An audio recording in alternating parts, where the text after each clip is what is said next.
ene gidie kase na anwumre ba bia obi aye de bro so say don hwe ba ko ena ye ne mo etna awufidie mo ha na onwubre kase aye de bro Kessben television so no emu nsem ahodo nyina wo betibie na anwumre kase bo nsem de na mo no emu ne animu nsem no ebi ene se Ghana mampanyi His Excellency Nana Danko Akufo-Addo ye ne ntie se de ode nani akiremu Kutuka International Airport Kutuka uyamchina be hormo na okoye no de be dwuma no kodi hormo na nwumre yi emu amana bobi ensuso hadamo a yede bi ebema eno eda nchen so ye ne ntie sa santimantem so afo wone eye panyimpa wo ba kumasi kopon bedwa wone da no no wo mpanyimfo mienu aka bomu a project ahodo ekoso e wa santimantem aro woroma kwa hwese de nyuma no ba bi aduru enyina na emu nsamo te sei enwumre twan yede mu amana bobi ensuso ebema no eda nchen so a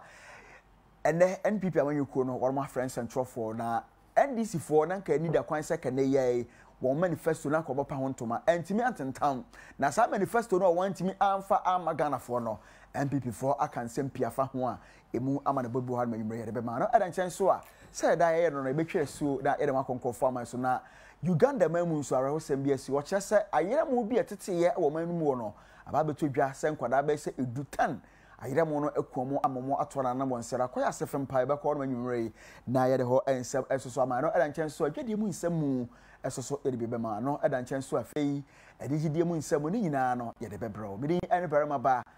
kwasi ntia ama adawte bi ho no ene ono abwa wone Ghana de hye nyina twetwe nkomo efa niam hodo asese worom de agu akwan mu a eba beboa ma COVID-19 coronavirus yade ye ba ye betumi asan yeti ede afrimu na ne nkasa ye mu na wo kire se efa ewiamhye ho akwantuo mu hyehyede ne de Nyankopon ya adoma wakyene bina ye September abosome ne de di kan kora no na wonom ebebie ewiam se niam hodo pii no omde agu akwan mu ne betima boa ama hyehyɛ yahodo apomni aso ye de agu akwan mu se obi firi wiamhye mu esi fom pa wonom mfa ne mfa saa kwan no so na etimi aboa ama ekene bi wo bi amfa yade ne bi amewuro mai Ghana mu eno nti wono ankasa de nani kroto ebisi kokopie mu hodmo kokohwei se de dwumadie no eho hyehyede nyina esi ekoro na ne nkasa ye mu no na wo kire se wono bekoso ayo mafa mu de aboa botimemfo ho ban se de ba yade no enkonkwati atese wo mai Ghana mu biewo. Direct people to go in this direction. Give them mask. Everybody will have to go to the left because they have to go to the end and then turn around and come through the process. So if we walk along, we will continue to. I also understand. I heard you say give them a mask. Yes. But I thought you said they should disembark wearing a mask. Yes, but our thinking is that because someone coming from London would have been on the plane for 6 hours, we think a fresh mask entering the terminal building will be a good idea. So it's a fresh one. The fresh one they are giving them. But they'll disembark with wearing. Yes, sir. Oh, yeah, wearing yes, one. And then they'll be given a new mask. In fact, it is also a requirement that.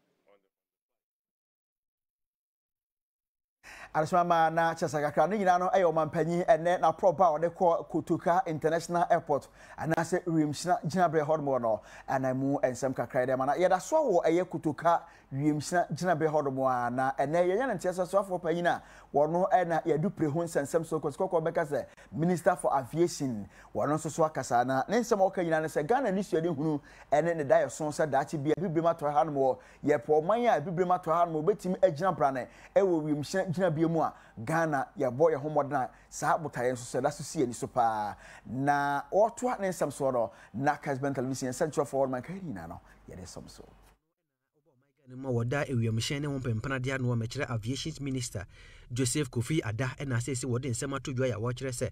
Ghana yesi ye boss ye be kakra ma be kakra no ba bibimemu a ye kan ba bi awiamhyen adwumadi ahodo pii no ewode a na kyese eye o mai Ghana ya wosan ye ho o mai bia mponi ho na opani di sansem nyina todwa bere ye ne dai wonom ko pie mu ewo Kutuka International Airport wo mkokohwe se de wonom ahoboabo esitie wo bere ya wonom ede twen nyambo okina Ghana ban ayenhye se ye be bi awiamhyen gina bia ma ama ahodo so akwantufo ne awiamhyen nyina no etumi aba o mai Ghana mu na Joseph Kofi Ada koso akire mu se Ghana ewo mu se COVID-19 yade ye ba ye eba be ha ye pa titiru ewo akwantuo ho hyehyede mu na nsese ya Ghana ban eyen hyehyeye se obebie kwan ama awiamhyen frem ahodo so atumi aba ne de ebetumi akoso na yabo ye homene so na yatumi ahye ye hunkuna wo nwumadi ahodo bia yede si ye ni so a yade ni nti ye ma no twensensen kakra se de be ye betumi ato aso ama mai Ghana yatumi akoye ne mu.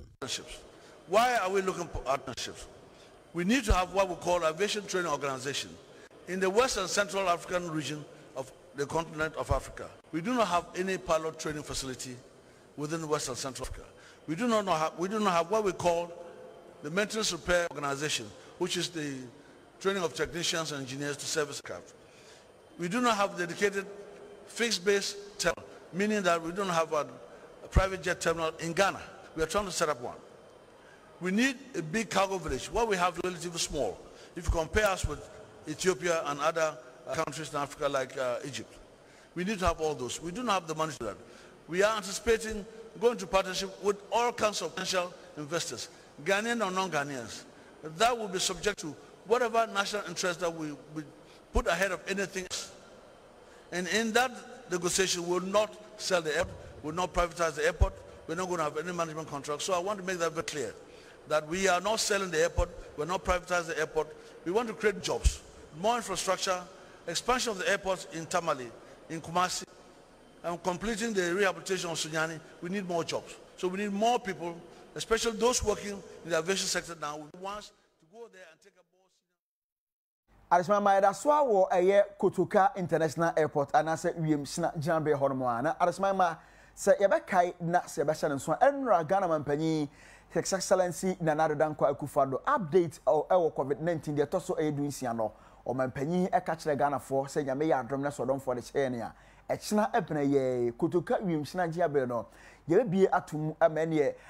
adupra hodo afiri nkofo ma so ahodo no wonom ebetimi abagan ha no mane ye ba soso no na passenger for timu a wonom ebeba eye oman Ghana haye na ena wie ye amanebo ene enkra Kessben television ye nsaka efiri eye Kotoka wiem sina bre eba kiremu a sabre ye kasai aviation ministry ye se asoye hwe oman Ghana adupre ho nsensem so no wonom en Zoom Lion Ghana Limited wonom mienu aka machine tinsantampe ngoma nei wonom akọ eye Kotoka International Airport wonom a womo abo supre kama said de be ya covid anase coronavirus yade no say yade no ebi empo tare ba bia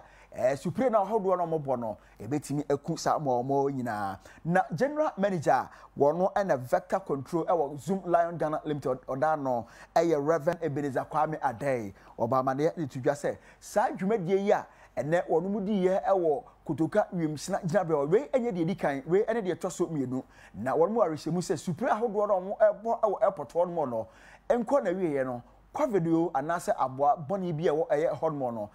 betimi awu afri airport we ko basa no a enya de betimi ede sunsuanso boni bi ada abre eye adehye a wono ebekọ eye airport hormone na opanyi ede Kessben television central for di nkomo e mansem sey eno sinikoso ede kire ye ne a particular passenger to go through the entire process, get to Port Health, and there at Port Health, that person is told, because the results will be ready, that he is negative, and therefore he can exit the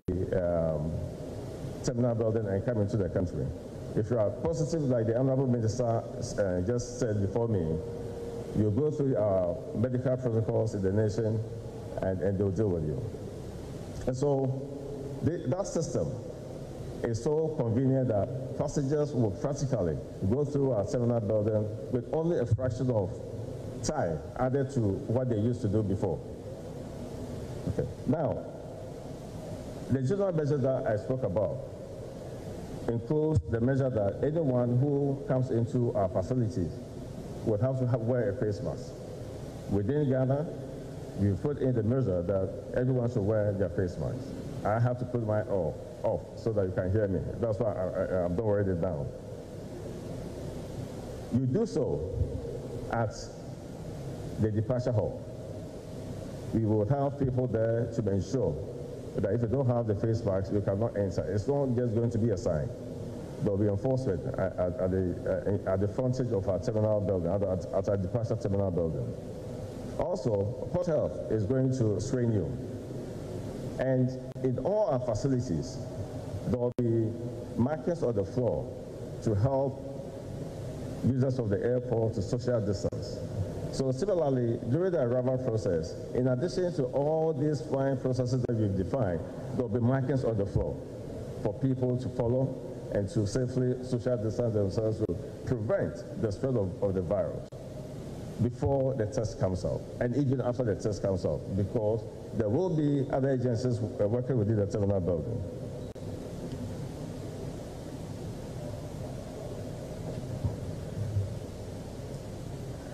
Other measures that we have also put in place is the provision of sanitizing stations at the entrance and at other vantage points throughout our facilities to make it easy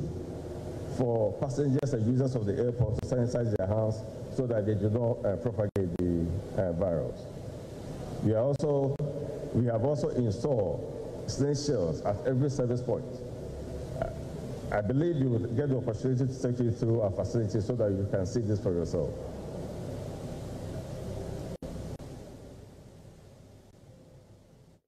Arismama na sesa kakra ne nyina no eye kutoka wiemhyina gyinabea mu nsamo nsamo hodo ebropro eba no ene na nwumre uguso a ye de EPM ne nyina no eye ne aviation ministry aseya wonmo ene hwe adupre ho nsensam so ene Zoomlion Ghana Limited wakabo mu ane obukọ kutoka international airport anase wiemhyina gyinabea hodo mu a wonko bo spray hodo no ene mu ensama hodo no a epi aba besna kona meka so uguso a hwe onwunu bre kase e wo Kessben television so yeto akase no so no yemfe entremu ewo the New Patriotic Party NPP was kukukuno wono aseye eho na ene yede eni eche ne wono friends and for many and some wa brobro so de eche kati ahunwi na busuafo yenhwei na yentie emu ensema ne abra NPP amanyekuo womo friends and for panyimpa wono ene nkutawudie bofotene wono ne tua no ede ma NPP amanyekuo no yera lawyer ya Boaben Asamoah wono ene gina NPP amanyekuo na nemu a wono ekasaye na wono sema mo kanyina ene se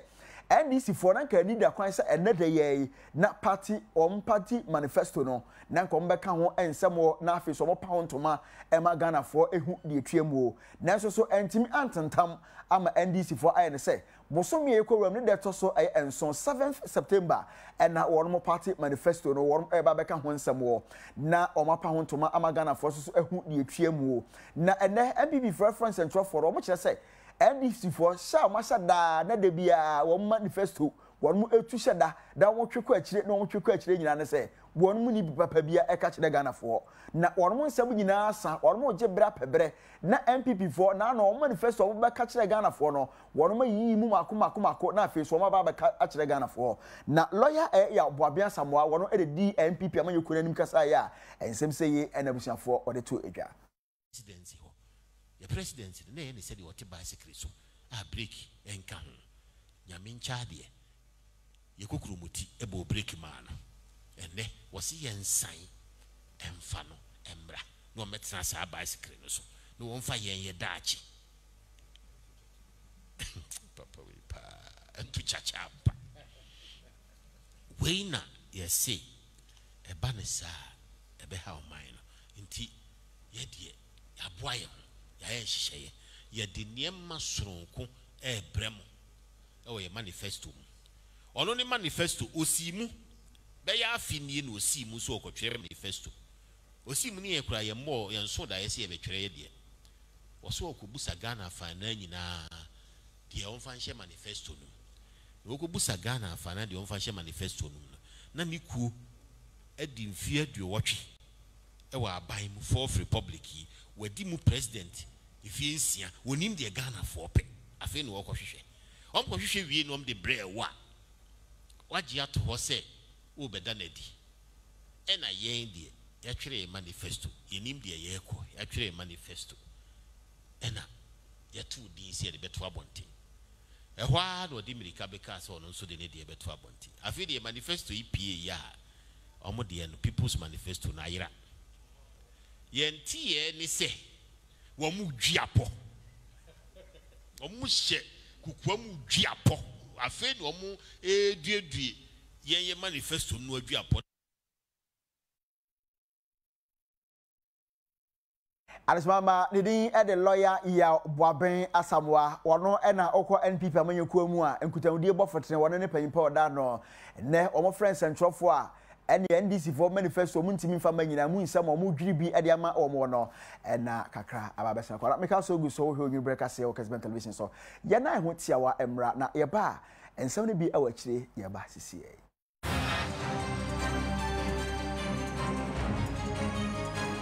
Amanda say yes sign so amadwebiem sign so makwaba edeboba onyu breka se e wo Kessben television so ebia na kase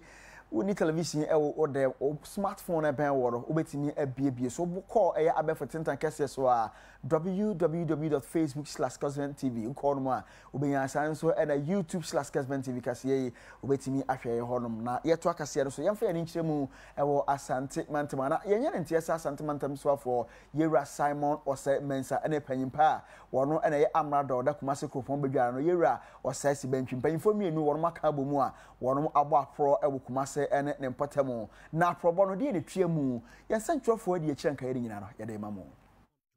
Pinua ena ekoso Asante Mantemu a oswafo yo no ena eda Mantem na no monyamfo Simon Ose Mensa wone opanipa ya wona da Kumase Kropon bedwa no no mekere meyo orumanyamfo wo se SB entry wonom ne mpanimfo ahodo pinu aka no ne dai wonom atimi abo anan akomiamia ahodo pinu aka akɔhwɛ dwumadi ahodo a ekoso titiru pa ene de adwumaku ye fe ne se contractor wonom ede ahye ne sa ya wonom eye ho adwuma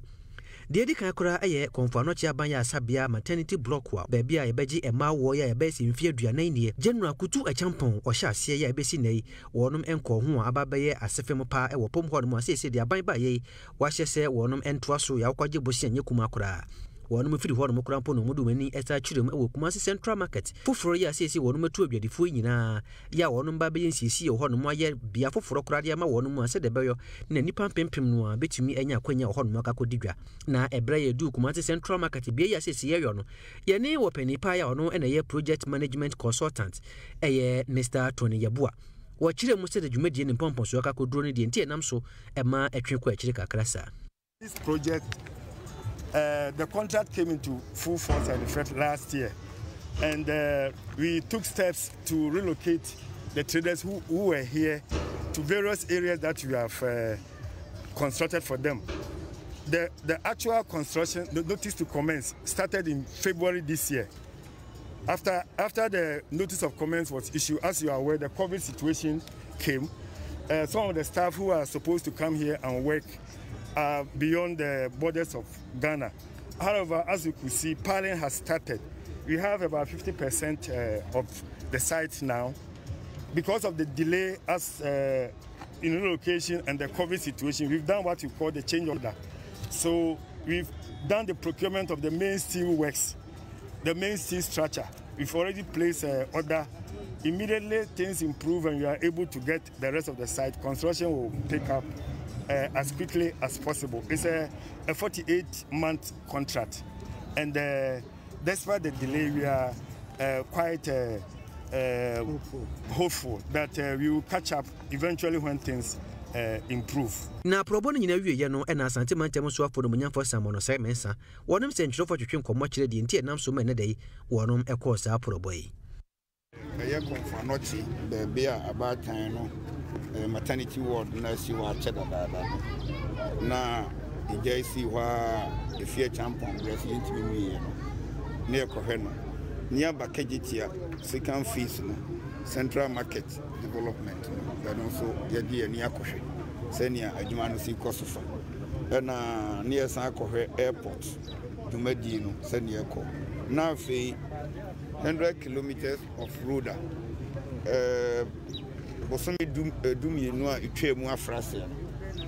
o mampani abedi akiri ede asobebo fom sika 55 million euro bosia aban kwaji yesi ede beye no senia isiko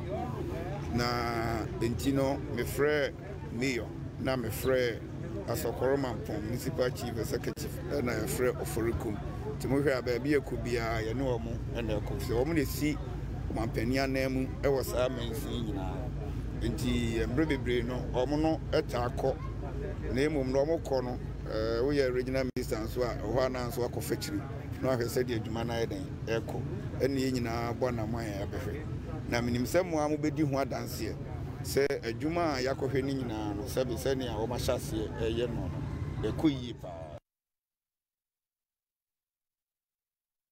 Yɛmfiri ɔnom na yɛmfa yɛni ɛnkyerɛ mu ɛwɔ Ghana mampani abɛde akyire His Excellency Dr. Mahmoud Bawumia na dweso na ene wabama ne yɛ to dwa sɛ sɛdeɛ mpanyimfo aka to dada no yɛsɛ oprodidi yɛ ɔwam susu di bia ne nyina ɛne sɛ sɛdeɛ bɛyɛ a bambɔ adwumakuo no wɔn mo abrabɔ betime si omu yie na ɔmo kɔ ahomgye ma nneɛma nyina betime adi mu no wayɛ ne sɛ sabre aban no ɛne mpanyimfo a wɔn tu aban no fo nyina no wɔn makɔ benkum sɛ bambo agina tukuo nyina no yɛmfo enyina enkoto pension scheme no so kama sɛ de bɛyɛ gya ɔmo so abrabɔ ɛwɔ ɛyɛ efie etenamu ɛne kokrabo mu no enema nyina betimi adi emu pa na ɛhe pote ɛna dwumadie we esi ya ɔmampanya bɛdi ekyir di sansɛm de we kɔto dwa yɛn sɛntrɔfo de ekyir nkan nyina yɛde ma mo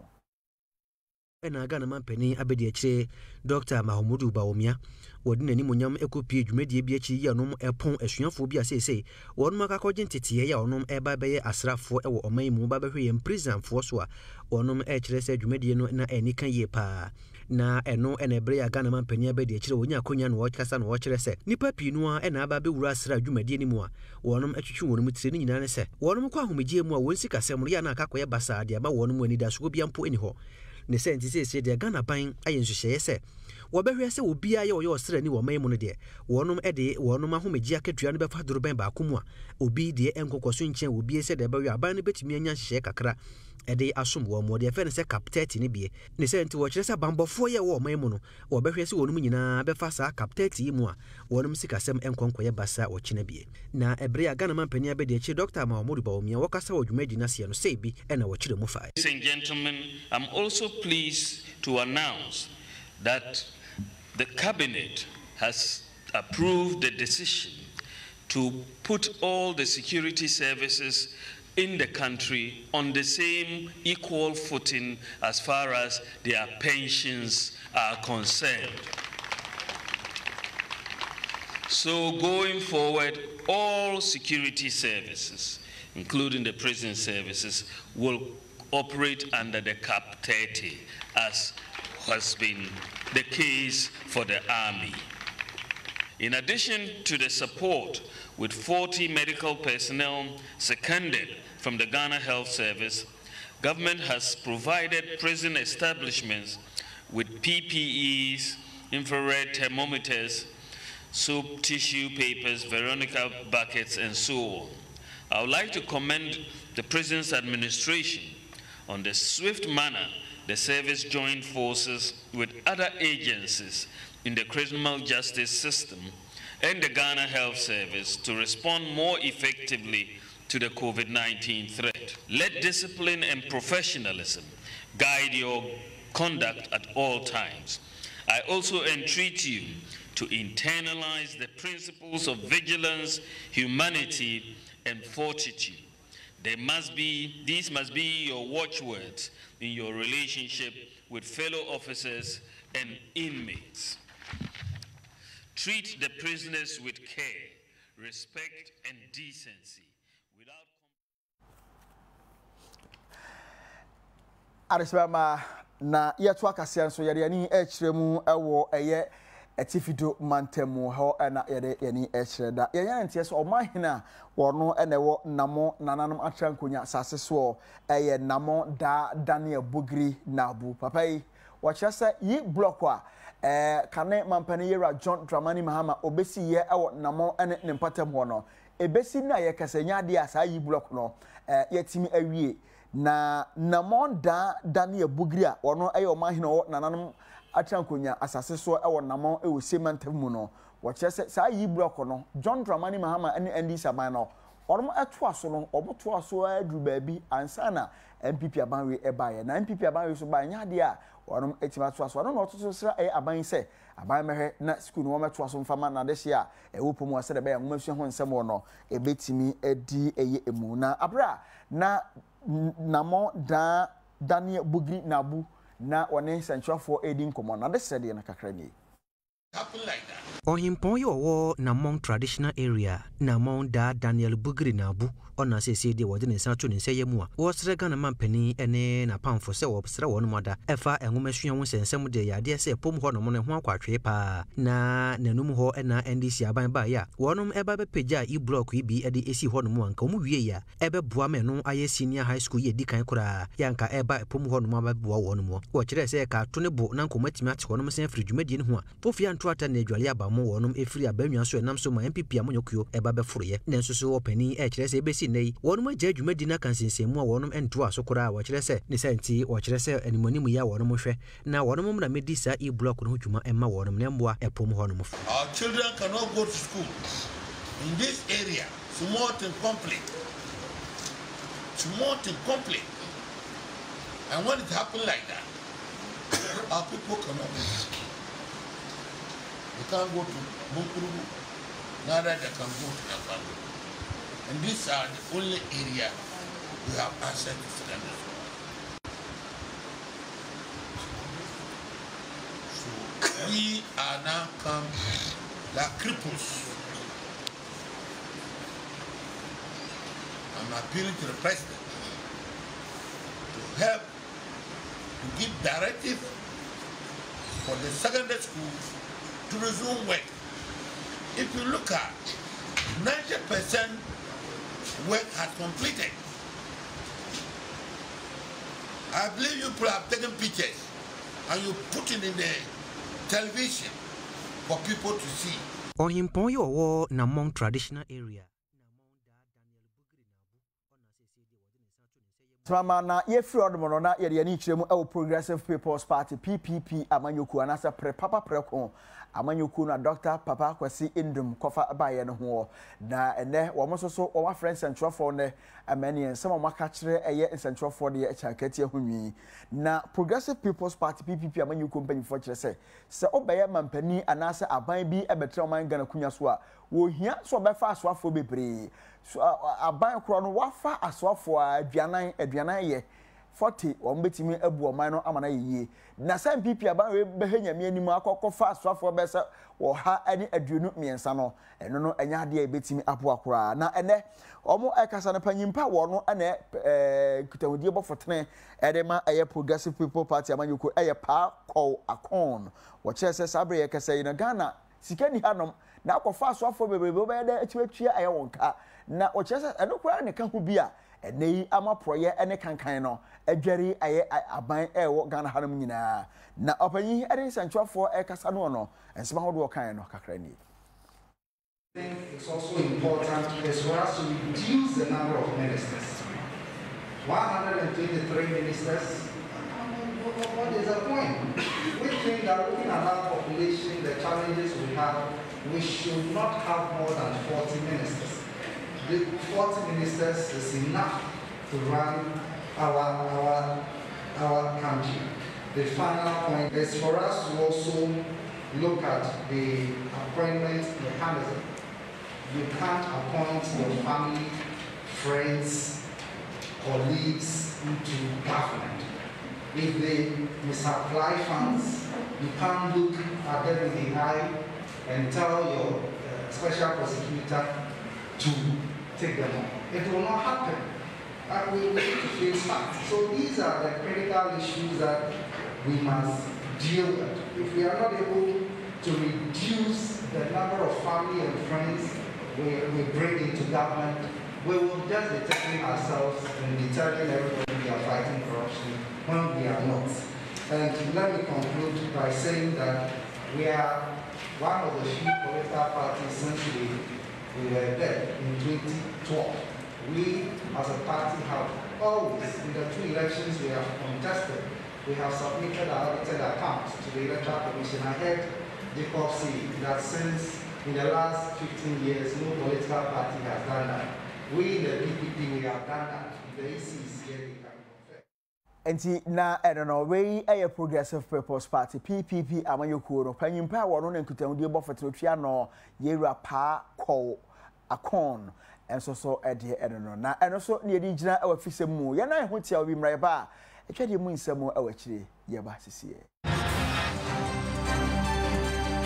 Ensanso amajo ensanso makwa babiem emfamomra eyo nyubre kasebo so na kasebo na fa yedri so no eye adwade mu nsemu na yede emamo na yeye ne ntie se adwadifo ma worom etonton bayira hodo ewo asantemantem hanmo no ene worom friends and trofo amani ensem de o maka bi a kire pa na wo mo kire se wiase mpanyimfo kwa aka to dada sa ewiase mpanyimfo ese amfo ene kire ne ntia so sa eye ya MPP aban we ba ya wababua abayehima for anasa abayire wo metonton bayire okureduem hanmo no wo se MPP aban we yapa na baso pa na wonom nsem no wo kire se ohwemu a se de MPP aban we ebaye no ekwan a MPP aban afa so aboa wo no eton bayire ama empuntuo aba odwumadi mu nyasem kuma kra nene wo friends centrofo no bayehima eyo ba hema yafo wa wane esentrofo edidi nkoma a wo kire mu se ohwese de ade no MPP aban we watimi atoto ne yie na woroma tonton bayire wo dwadie mu nsem watima konkan na ho behia yie sa afia bato no ye sanso di mfinhye enan no emo mampanyi na na redan kwakufo do biom se de be ya enema nyina betima di mu na ne wane esentrofo de kasa ya sanse be nyina no wode to dwa na kufuado aye bia maye pa ene sei ayani e baye se ye nhia no a enke bia sa mmiri di card bi bai otumfo so aje bi aduane diem bi bia dem na mapena ya de de nam ho ejade o mo aye ne de timi na o mo timi se nyankopon hatawo na be de o mo ase amaye enu ntini eso ewe se na kufuado baye kania yi de dem free eso ejina so a baby by kani so me fe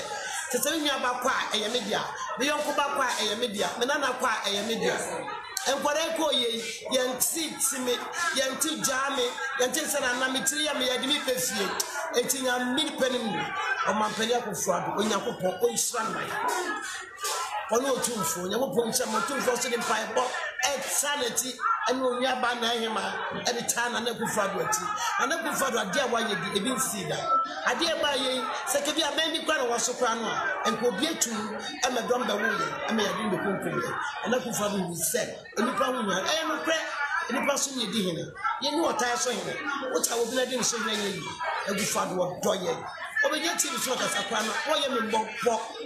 wa bre echebrade moa na mfie na no so esa fa mma no na wonni akonya no enu ti kolanke to akwa mfie na na bi ho o se 4 more nana kolanke to akwa na ka 4 more nana ti esre o my god na bi asa fa no nana mo hye ku fuado bia wa beye ni to ta fu am tie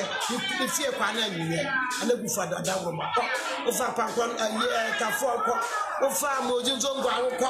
enka ni ho tire ekwan bebre na nagufa be asimama na chasero no we bahema wo santemantem hanmo obahema yafo wa wono nso so adesede a de ode to NPP aban mu kwabenya atomic market anase dwakase no wabie amasabre nyina na momo se de be ya mo adwedifo so mabrabo ebetimi ekonkan na Kessben television central for de amanbo ene kan nyina na esoso amaye Monfo ya se wonum ewo kwabenya me ya se wonum atede ne pa ne nyina ne se gan east mention no se wonum atimi aye adwadi bia foforo korampo ye fe ne se kwabenya atomic market ya ene dai ena wonum atimi akako bi ano ewo aboko bi na wonum kire se atomic market e ya de se babebu adwadifo pa efri se be se bosome enanie ena wonum dwadi hu sensem koye basa ne senti wonum ye se wonum be ye sansisi korampo wa hanom ebre ya wonum ne Ghana Atomic Energy Commission fo ka wontiri bomu na wonum edi se adwuma ne senti wonum madwadifo nyina kwakire kaso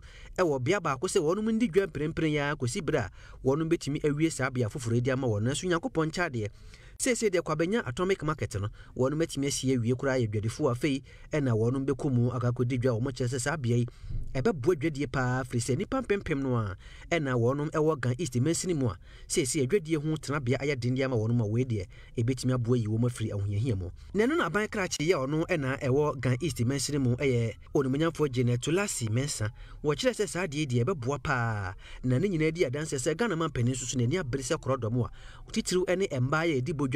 no obehwe ne woso wona sene ne senti ena ama ban akoye sa bia di ama wonum ebeka ya COVID-19 ebe kura nyina so ma president day directives by say in observe social distancing and all the protocols ewo ebe ma yare no ebitumi to ase na na ye major market I wo high domi market nti no e ba say ye wo say ye chiche manum e bi ba enda ade chi ana another group papa again ye hu say samba no you will control on them, but better at the end we don't have the control. Until still no, you just much. A basa was a satellite market. In Yabaku, Quabina, school park. So, a watch to be yema. Until any gaek, a potency say, the Bearduno, school park, school cola, Sayaba. I was say in a permanent place for a man, Senebeya, Sebi, COVID-19, Yamia Dumne, Ekimwa, a man Benya baby, Atana, almost tea and superm, and then Assasia, ye man, a fee, satellite marketing, so a day or mother.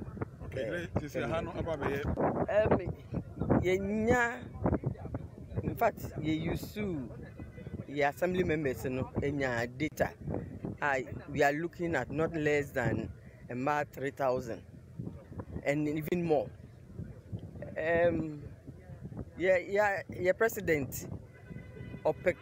Sabima Yakanko Intino Kwambia so Yebefa ma economically ye been young wadeno a buying way or fa intino what say Mama na chesakaka nidin edi Janet Tulasi Mensa wono eye abankra chepanyi e wodom kwabenya abato mpesua so ewo eye oman Ghana hinkronkran e na yekọ ni nyina no eye dom kwabenya atomic eye market wo mi abienu ono ana mu ensem kakra ababesen kwa no so ne yedi begina ewo adwade mu nsem ye na ye hotie obi mre ba yeremo e konkrofo ma so ye ba sisie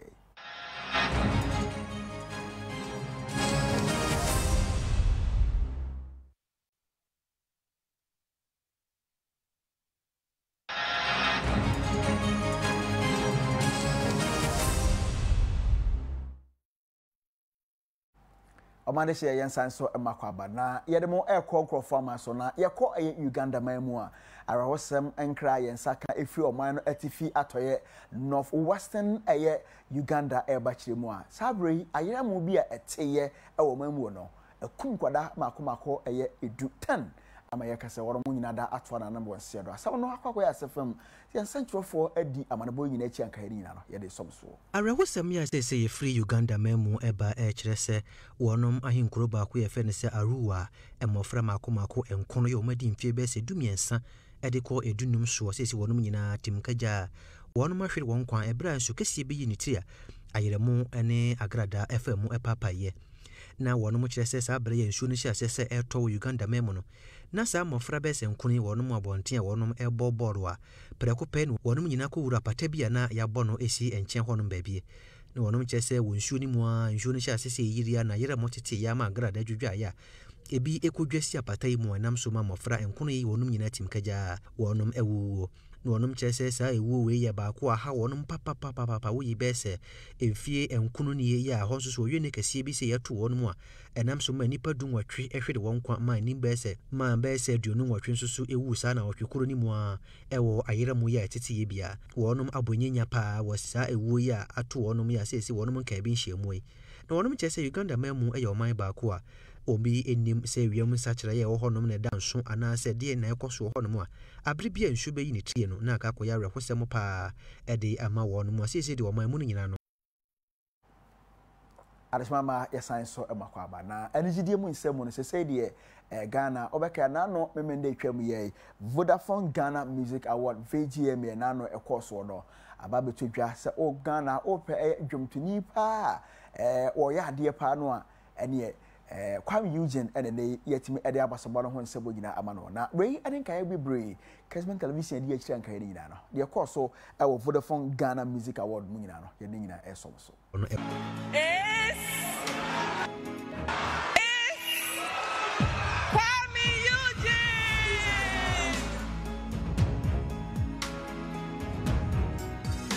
na watwe ye wie ya na no memene da ne ba beda adwa se Vodafone Ghana Music Award ya afibia wonum eyo ede bo anwomtofo ye wo man Ghana mu abaso no ekoso menam so ema adwumakuo ba ko wonum etete anwomtofo bi ti se Links Entertainment ya se de ba beda adwa se wonum anwomtofo mienu de wonum etimi hwiri de ani mu pa ya wo hwe abaso boyo mu enya ye no na chese wo man Ghana mu nyina Links Entertainment ku yi wonum etimi ayero mu ho papa ya do di kan kura ya otodwum e wo Links Entertainment eye Kwame Eugene wonum chese wono ena enya Artist of the Year Award ebra ya Kidi wono susu enya Album of the Year ya na nwum ye fe ne se Sugar Album no wode edi enkunimu no wonum kire se sa nipa mienu me kire Kwame Eugene ene Kidi wonum enya sa abaso bo wieye ene gie ene den wonum esepe wo ho papa ene wonum achitafuo nyina ka bo mu ene gie de wonum gie o mani papa nti se the Links Entertainment wonum atimi ama wo ho mene so pa wona nwomtofo mienu ene atimi ahwiri adikan e wo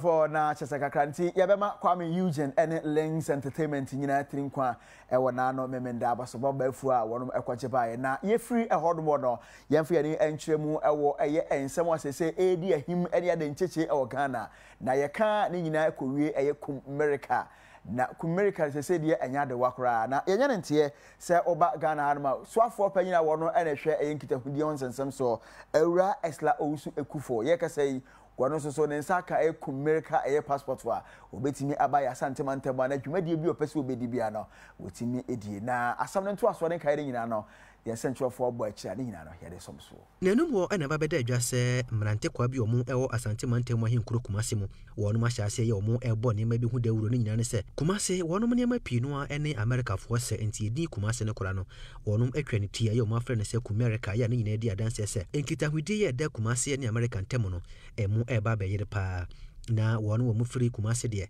wono mu nyina nam social media mekire abia fontentan fidie internet so a ya dane da nyina wono so wona husuo ne wafade nyina ne di adanse se ampa wono magia tumi se wono nyina eye America fo na de aba betwa ne nyina mu kura ene osoafo no ena eda nkitahudia no wo man Ghana mu mekire Minister for Communication era Esla Owusu Ekufu wono so na no atomu bia wokotwere to abia fontentan fidie internet so a wo kire se na wo pe visa anase wo petumi krata e de aba America mekire Kumase na enso so ebere ya bisa se wope America fo wono matena yakese ye won kran no na watimi akakwaje visa ne bia no kwansini ene wono mo kire no okoye wa mre kura ya okokonya America fo visa ne bia sese de watimi aba Kumase asomdwe mu a odia wono so de ne san hyase a wachese America no de e ya de se begina ne naso papa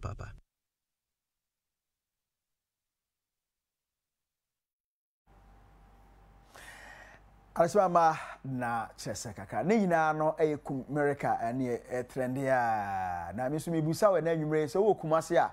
obro no a wo horomo no ne din ede sai ne nyina eye asema ese ode tutu ano so ne yedi gina na nwumre kase ede bra o Kessben television so ne yedi ne nyina ese mi din ene berema ba kwasi enti amo amena mi di kase ho chia me dem ya da mo asema mo nyina mbo ene hwa